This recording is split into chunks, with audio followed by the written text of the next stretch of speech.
Bismillahirrahmanirrahim. Pada akhir dari Perang Dunia I, Inggris dan Prancis merebut hampir seluruh wilayah Ottoman di Timur Tengah dan mulai mempersiapkan kemerdekaan dari jajahannya. Satu persatu, negara yang dulu dikuasai oleh Sultan di Istanbul memilih pemimpinnya sendiri. Perayaan dan kegembiraan tersebar di mana-mana untuk menyambut kemerdekaan ini. British help, together with the hatred of the Turk, fostered the Arab revolt. Victory had not been cheap. It cost over 160,000 casualties. But the Turkish Empire had been destroyed. Hanya saja, hal yang berbeda terjadi semenjak 14 Mei 1948. Alih-alih perayaan, kerusuhan tersebar luas. Angkatan bersenjata dimobilisasi dalam persiapan perang, dan perhatian seluruh dunia seakan terpaku pada Palestina. Akar permasalahannya, the rising tension in Palestine that held world attention. Partition had brought a new flare-up in the strife between Arab and Jew. The call for a holy war against the Jews went out from Cairo. sepetak tanah di Palestina yang baru saja diproklamasikan sebagai Israel. Bagi bangsa Arab, Israel adalah tumor penjajahan yang harus dimusnahkan. Bagi bangsa Yahudi, Israel adalah buah perjuangan dari sebuah ide yang dulu dianggap tidak mungkin, bahkan haram. Bila konsep mengenai negara Yahudi sangat asing, bagaimanakah Israel bisa ada? Apakah ide yang memulainya?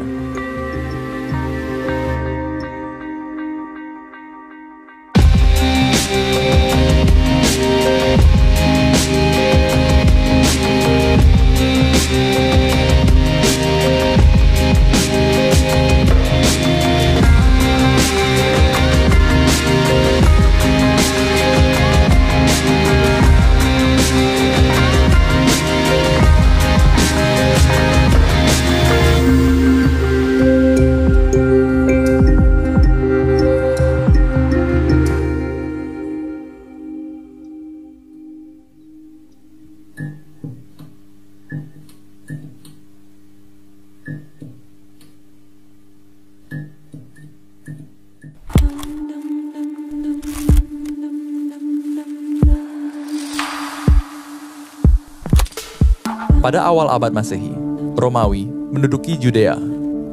Setelah bangsa Yahudi memberontak dan gagal, Romawi menghancurkan kuil penyembahan dan mengusir sebagian besar penduduknya ke seluruh Eropa. Di Eropa, mereka disebut sebagai orang Yahudi karena menganut agama Judaisme. Berdasarkan kepercayaan bangsa Yahudi, Mesias atau Juru Selamat akan datang dan mempersatukan mereka semua kembali ke Yerusalem. Meski demikian, seperti ajaran agama lain, kepercayaan ini mulai ditantang dengan aliran-aliran filosofi baru yang berkembang pesat di Eropa. Dan ini semua berasal dari 3 peristiwa besar.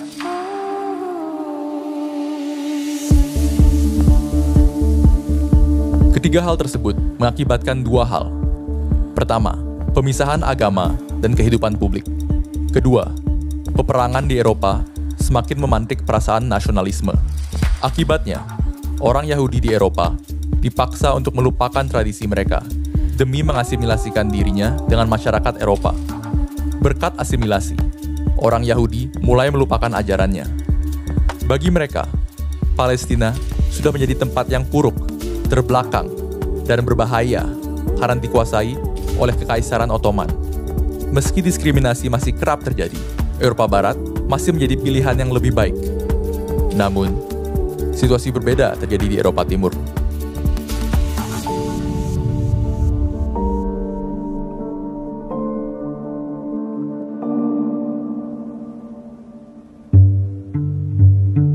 Di Eropa Timur, di mana nilai-nilai liberalisme belum terasakan, diskriminasi terhadap Yahudi jauh lebih mematikan.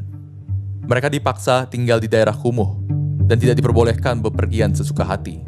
Bahkan, tidak berhak mendapatkan pendidikan. Sebagian besar dari mereka bahkan tidak bisa berbahasa lokal dan kerap menjadi target penyerangan, bahkan pembantaian. Bagi mereka, Palestina merupakan pilihan yang jauh lebih baik daripada tempat asal mereka. Semenjak tahun 1880, ratusan orang Yahudi di Eropa Timur memilih untuk berpindah tempat tinggal ke Palestina, ke Kekaisaran Ottoman.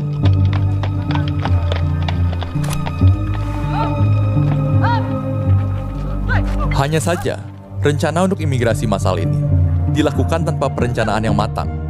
Banyak pendatang ke Palestina yang meninggal karena penyakit malaria, kelaparan, atau ditangkap oleh pasukan Turki. Sepertinya, harapan mengenai kembali ke kampung halaman mereka telah sirna.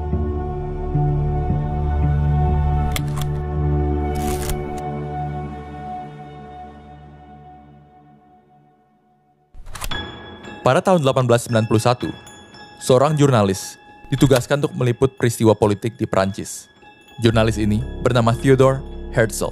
Setelah meliput berbagai serangan terhadap bangsa Yahudi di Prancis, Herzl mengambil sebuah kesimpulan pahit. Bangsa Yahudi akan tetap dianggap sebagai pendatang dan dianaktirikan dimanapun mereka berada. Tak peduli bahwa mereka sudah terasimilasi, menganut agama lokal, bahkan menjadi bagian dari angkatan bersenjata negara itu. Bagi dia, bangsa Yahudi tetap akan dibenci di mana saja mereka berada.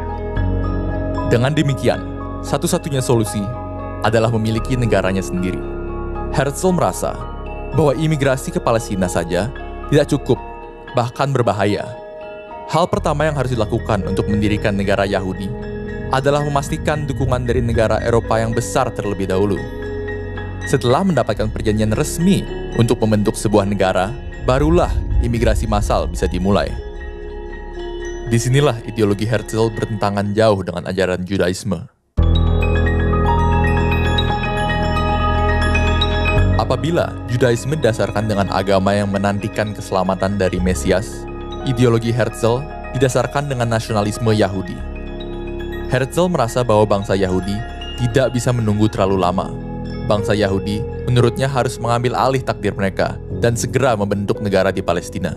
Ideologi Herzl inilah yang kemudian dinamakan sebagai Zionisme. Dan mulailah Herzl menyebarkan ideologinya. Pada tahun 1897, dia mengumpulkan tokoh Yahudi dari seluruh Eropa dalam Kongres Zionis pertama. Rencana yang ditawarkan Herzl mendapatkan banyak dukungan dan penolakan.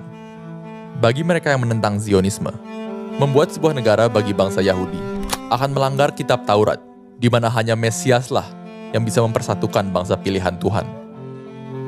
Namun, Herzl tidak menyerah. Dia mulai mendekati beberapa petinggi dari Jerman yang dekat dengan Kekaisaran Ottoman. Setelah mendapatkan dukungan mereka, barulah dia beranjak ke Kekaisaran Ottoman. Untuk meminta sepetak tanah tersebut, dia menawarkan bantuan keuangan bagi Kekaisaran Ottoman.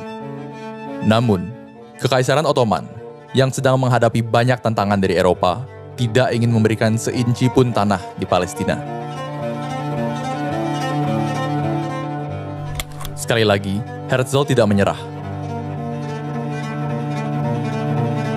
Akibat dari gagalnya Herzl meyakinkan Kekaisaran Ottoman, dia mulai mendekati musuh dari Kekaisaran Ottoman, Rusia dan Inggris. Meskipun gagal untuk meyakinkan Rusia, Herzl mendapatkan tawaran wilayah dari Inggris. Wilayah tersebut bukan berada di Palestina, melainkan Uganda. Dan tentu saja, tawaran tersebut ditolak. Lebih naasnya lagi, Herzl tidak pernah hidup untuk melihat impiannya tercapai. Pada tahun 1904, Theodor Herzl meninggal dunia.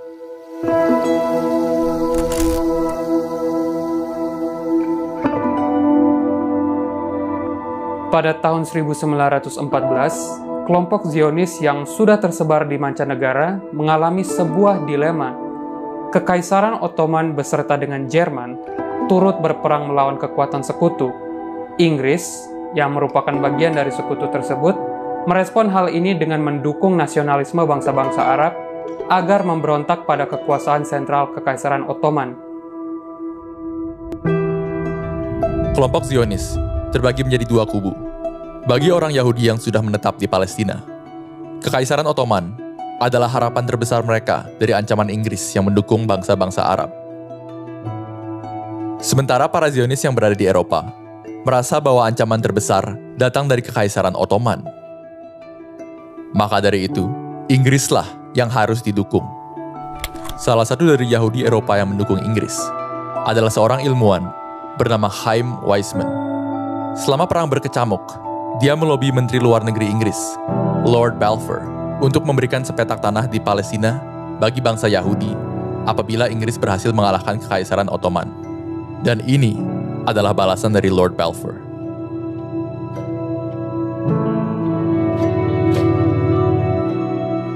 Empat tahun kemudian, yakni pada tahun 1918, Inggris terbukti berhasil mengalahkan Kekaisaran Ottoman.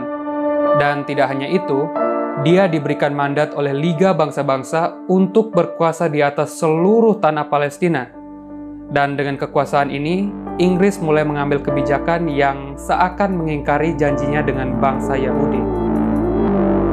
Pada tahun 1921, Inggris membentuk kerajaan Transjordan, dan kerajaan ini bukan bagi negara Yahudi.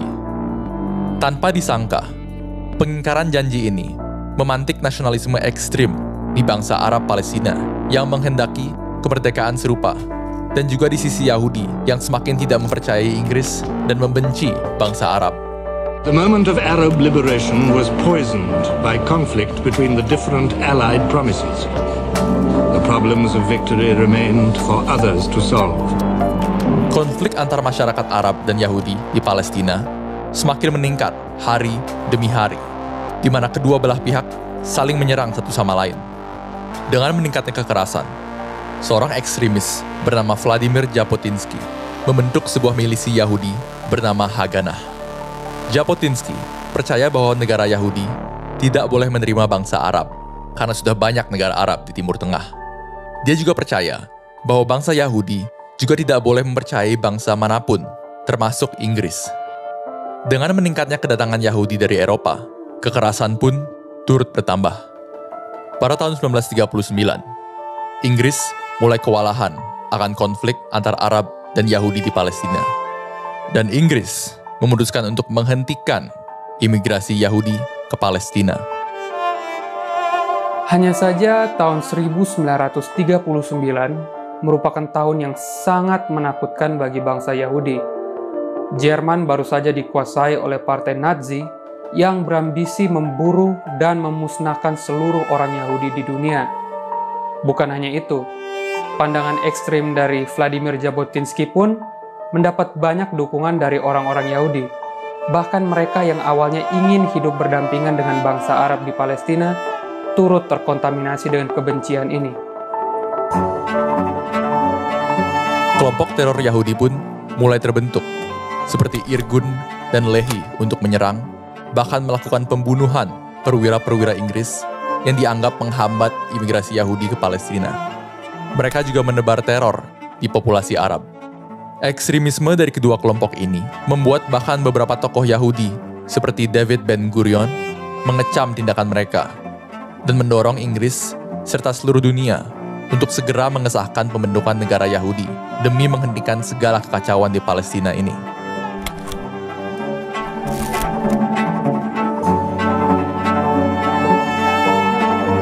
Inggris semakin muak akan kekacauan di Palestina dan memilih untuk menyerahkan Palestina ke tangan Perserikatan Bangsa-Bangsa. Di bawah United Nations Special Commission on Palestine atau UNSCOP, masa depan Palestina ditentukan. Palestina akan dibagi menjadi 3 bagian. 1 untuk bangsa Yahudi, 1 untuk bangsa Arab, dan Yerusalem bagi PBB. Pada tanggal 29 November 1947, pemilihan suara dimulai, dan hasilnya 33 negara menyetujui, 13 negara menolak, 10 negara abstain, 1 negara tidak hadir. Pada akhirnya, impian dari Zionisme tercapai. Dunia telah mengakui keberadaan negara Israel, meski tidak semuanya.